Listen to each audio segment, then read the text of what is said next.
Кажется, Путин красавчик вообще. Он вообще руками американцев делает внутреннюю элитную революцию. Какой-то каминг-аут только что произошел. Иными словами, сейчас то, чего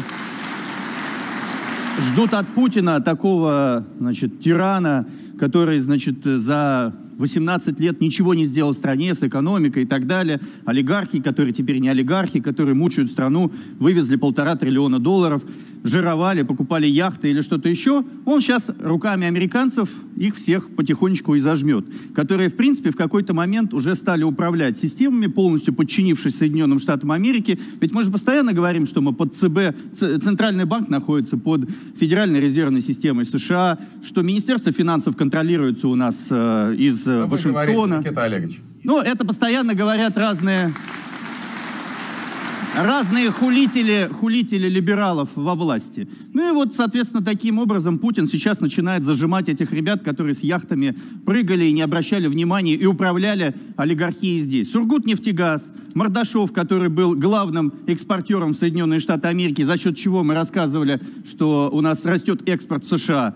Ростехнологии, вооружение, которые в какой-то момент... Только поясните, что это не какой-то инсайт от Никиты Олеговича, никаких списков по-прежнему нет. Мордашов, в частности, входит в пятничные санкции, которые санкции, я потихонечку говорю. А сейчас появятся новые товарищи, которые, может быть, даже и не были публичными, или звучали так, может быть, имеют отношение к семье и так далее, которые в какой-то момент распустились. Ситуация с тем, когда наши пытались договариваться с немцами, с Сименсом, получили в пятничный удар по ним. Поэтому Путин, я считаю, что если таким образом начинает ту самую революцию здесь, против этой олигархической элиты, которую его часть уже называют не олигархами, пытаются выскочить из этого понимания, то он молодец. И я считаю, что таким образом у него может быть достойный результат на этих выборах в том числе. Но если это происходит только по инициативе Соединенных Штатов Америки, будет весьма печальная ситуация. Я очень надеюсь, что это определенные слаженные действия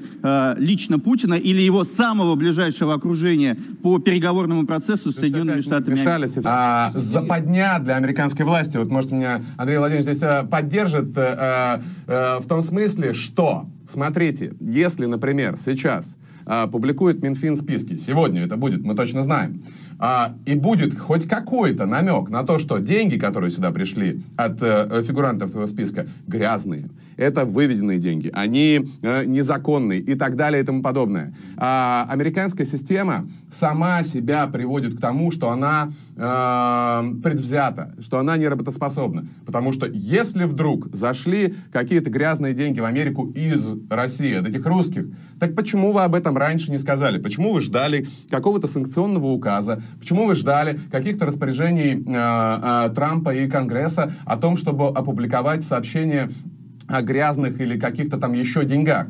Если эти деньги начнут вот прикрывать, обрезать и так далее, это уже вот понятно такая жесткая политическая мера. Но если вдруг американцы заявят о том, что как бы эти бизнесмены нечистоплотные, то они признаются, распишутся в собственной беспомощности и в собственной предвзятости. Значит, они принимали деньги от собственно говоря, людей, которые нечистоплотны, с ними работали, но вот когда грянули политические санкции, они это раскрывают. Здесь... Потому что Америку интересует, в первую очередь, даже не правовой. Геополитика, а не экономика, либо правовой. Я с вами согласен. Геополитика. Поэтому знаете такое слово? То есть место Америки в мире, Трампа, программа Трампа. Гей-политика, мне кажется, тоже интересует. Нужно вернуть и Украину тоже. Величие Америки опять. Да? И Америку интересует, чтобы в мире не было больше государств, которые угрожают ее национальным интересам. А Россия сейчас, по сути, одно из немногих государств, которое по-настоящему угрожает национальным интересам Америки. Конечно. Я хочу немножко с Женей поспорить относительно, сначала, а потом по Украину,